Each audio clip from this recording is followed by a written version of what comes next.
मोरे रामा मोरे राम ए भोले जोगिया हो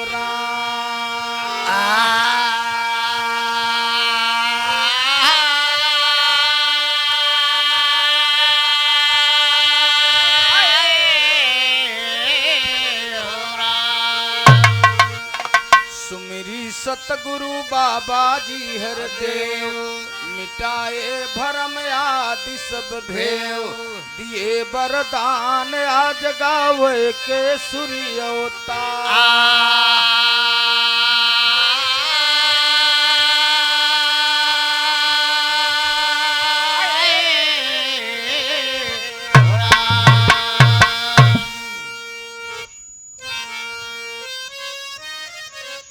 कोस कोस पर बानी सवा कोस पर पानी। हमारे पचन का कहती गवैया के सामने साउंड रखा जाता तोहरे हिया सुनवैया के सामने रखा बा। वह देखा एक साउंड भैया वह दुठुआ लगाने यहदे लगाए हैं जायदे ठीक बजौन लगाए बढ़िया है यार। अब सिस्टम उनकर जोन बा ठीक है अच्छा आवाज पतील रख दे मुन्ना बस।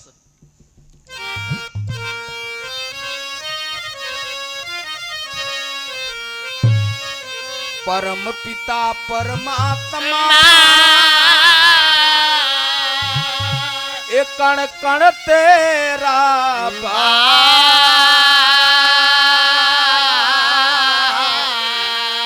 करण करावन हार प्रभु सब कुछ तेरे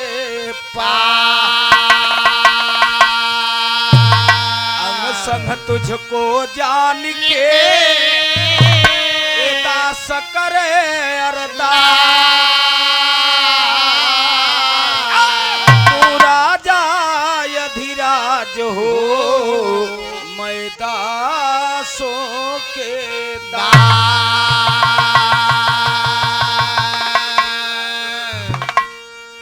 सुनने वाले बड़का भैया आवाज सुनाता कि नहीं कुल जने के नहीं सुनाता नच्चो नहीं धर्म का ठेकेदार या टहरत नहीं से मिल जटनी जट जटनुआ के विसर्जन के दिन हमरे गुलाब भैया श्याम बाबू राजकुमार भैया आप लोगन के नाते ये गांव में दोबारा दर्शन हुआ। दास अपने के बहुत भाग्यशाली समझता है। गंगा जब जावत तब दर्शन हो जाए जमुना जब जावत तब दर्शन हो जाए मंदिर जब जावत तब दर्शन हो जाए लेकिन जब जावत तब इंसान न मिले। आज बा काल ही का पता नहीं बा। गोस्वामी तुलसीदास ने लिखा धर्म के बड़े भाई हैं कमलेश भैया बिरहा गायक कलाकार बहुत सुंदर कलाकार हैं। हमारे क्षेत्र में 2 साल पहले आए रहने और रिश्तेदारों में आजकल खूब गौता ही है कहते काम तो हमारे का बिरहा नहीं हो पाता है। ऐसा सौभाग्य है कि मालिक की कृपा से दास का कह नाम बा।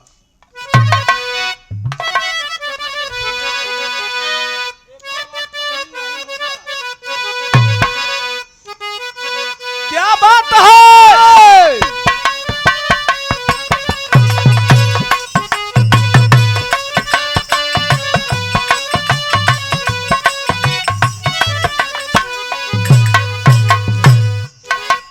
बड़का भैया इंसान चले जाते हैं कीर्ति अमर होती है साहब। सावन गुजर जाता है तब जल की कदर होती है। गोस्वामी तुलसीदास ने कहा कि ये धरती पे आए हो तो ऐसा कर्म करके जाओ जो ने जाने के बाद आपको चर्चा हुए। भक्ति को ओर छोड़ नहीं बा। भक्ति किहन मीरा भक्ति किहन प्रहलाद भक्ति किया भभीषण परिवार से नाता टूट गया। अब आजकल का भगत राजेश भैया तू तो खुद ही पड़ोसी है। हम प्रयागराज के धरती के हमरे यहाँ आजकल भक्ति कैसे चलता जानते हैं। कहाँ जय हनुमान ज्ञान गुण सागर जय कपिल त्रिलोक कहनन को मैयागी बारे का बहुत जड़ा तरी मुर जिया बहादुर जिया भक्ति ई भक्ति या ई बाप रे बाप। अब ननकऊ को अम्मा कहाँ से आगी बारई चैला तो कुली वो भीजा है ऊपरी भीजी है तो बारई कहाँ से तो कहबे का मतलब होता जहाँ भाव होता वही भजन होता अपने आदि शक्ति माँ से वो दास अरदास करते कैसे मुन्ना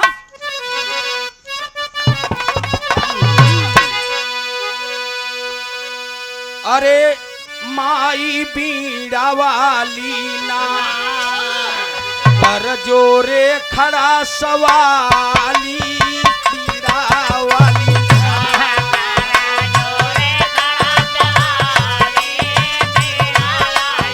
हरे हरे हरे हरे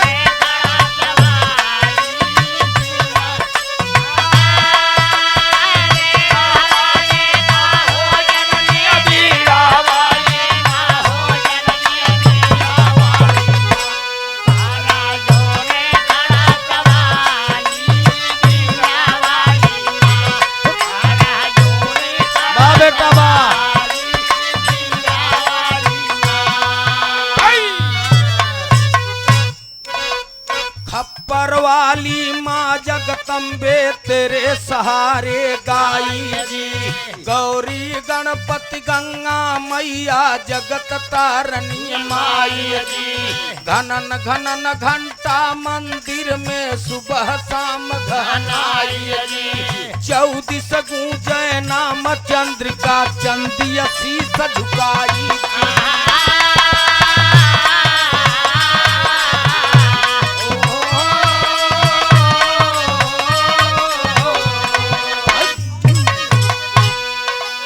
कोटि भवानी आवा 56 कोटि भवानी आवा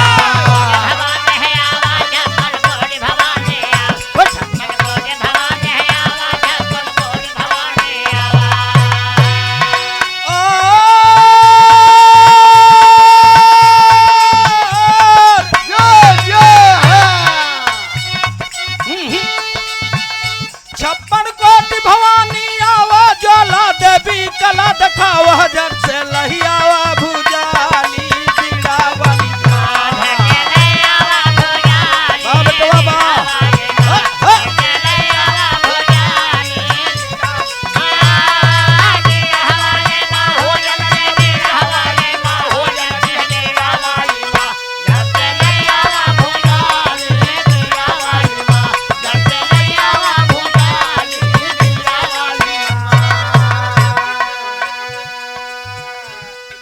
भैया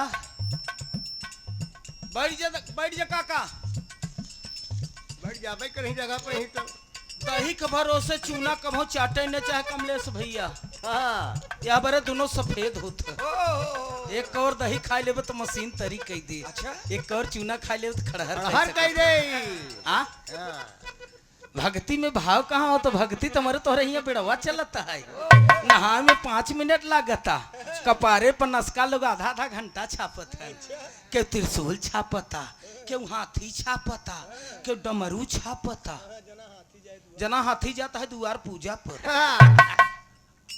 एक बात आप लोग अंदाज लगा ले देखा क्यों जने भगत हो तो नाराज जिन हुए कि कैलाश का नाथ आए रहा बड़ा बुराई करत रहा हाँ पुरनिया कहे हैं कि घरे के ललाय और बहरवासु पूजा मांगा जे अपने घरे से भक्ति न कह पाए बहरे साहेब कभो नहीं कह सके कभाव नहीं करे आ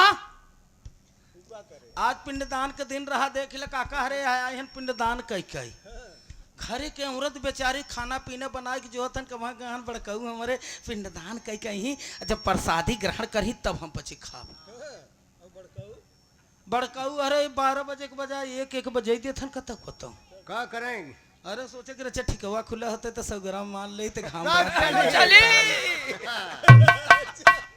का है रहता उता या मत आ मैं रारू तब पूछे था कस हो कहाँ रहे चुप रहो तो के का पता बा घाम इतना तेज रहा हिम्मत थोड़ो रहा साइकिल चलावे के बतावा समय कहाँ बा तना समय दे दे हमारे के लिए बहुत है सब भैयन के नमस्ते प्रणाम बहादास के अरदास में कहाँ रहे मुन्ना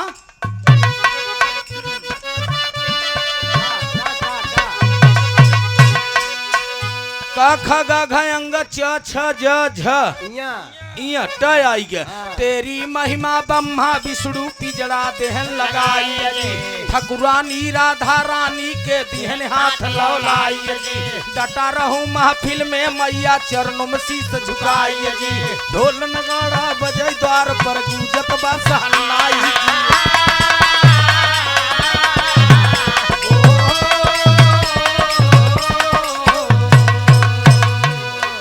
ताने गदा अंजनी लाला, ताने गदा अंजनी लाला,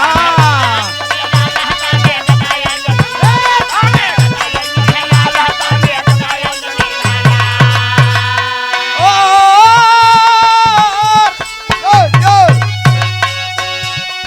ताने गदा अंजनी लाला, तोला सटकी डोर संभाला, दर्शन दैदा भक्त काली बीड़ा वाली वाह।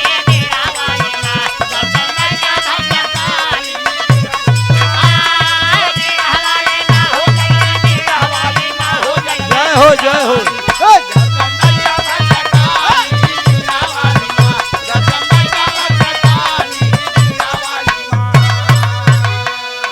बड़का भैया, भक्ति करना है तो निस्वार्थ करिए। दास ने पहले कहे से कि भगत हरा नाराज इन हुए, बड़े बड़े भक्तन के देखा है। अब काली से नवरात्र लग जाए, जे करे नजर फूक सहूर न रहू के जेबा में लवांग कपूर जरूर बड़कौरज के देख लेता। हम ननका हुआ कर रहा हूँ नरौर बजरिया में हाँ बड़कऊ अपन दूठनी लवांग खोस के कपूरे में दक्षिण से उत्तर कई दे कहा ऐसा बहाई है। 2 शीशी दारू और 1 उजर का मुर्गा दई देबू पहुंचाई देबू तो ठीक बना है, फिर लौट के आते जिम्मेदारी हम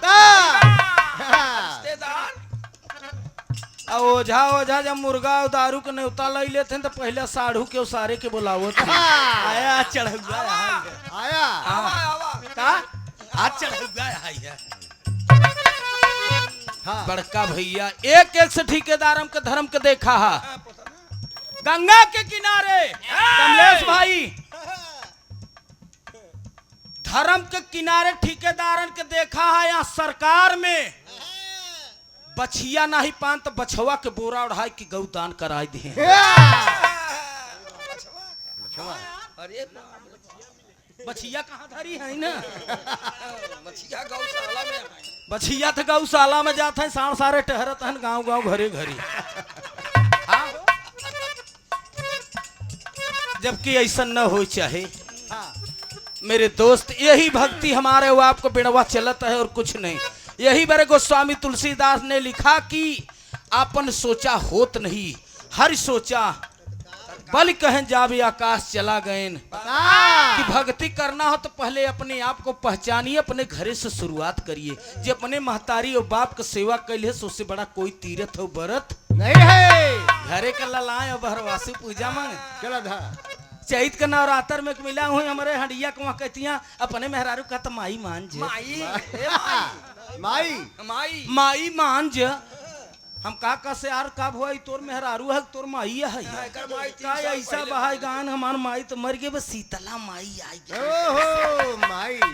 हम का करे जब शीतला माई हुआ से करे मानीपुर से हिया चली आए तो जो वहाँ जात हो कौन दर्शन करत हो बताओ।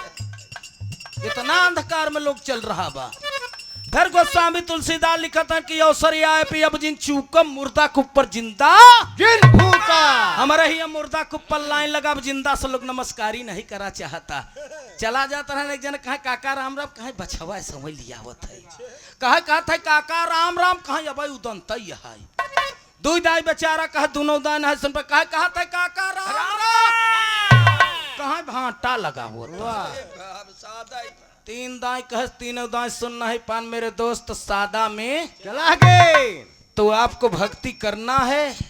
अभाव अभजन के इस धरती पर आए हो भजन भाव करना है तो एक इंसान की कीमत करे चाहे। आखिरी लाइन गुरु घराने के परिचय मुन्ना कहना हुआ हाय अरे नया नवा में राम बस गए लागी बार बार हम बाबा के चरणवा नया नवा में राम बस गए।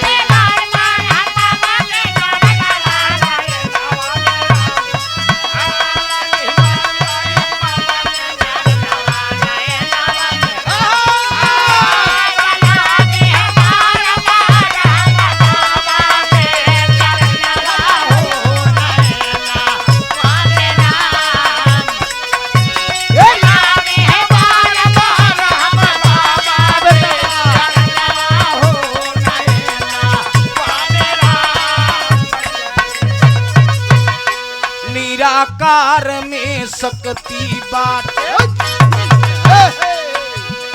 कह गए दास पुकारी जी।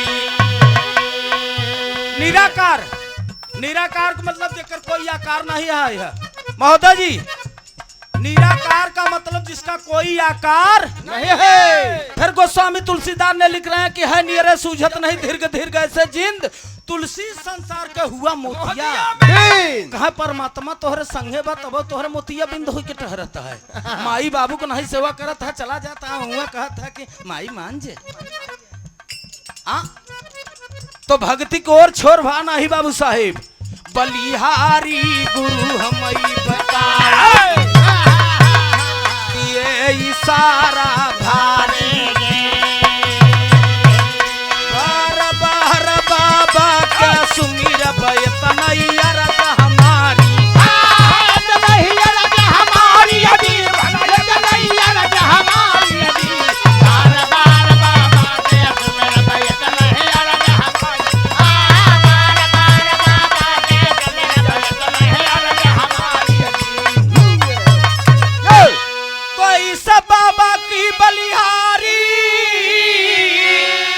पर देतना जदुया डारी नया नवा में राम बस गए स्वर्गी बाबा राम कैलाश का बाटाई बाबा पर धिया नवा नया नवा में राम बस गए।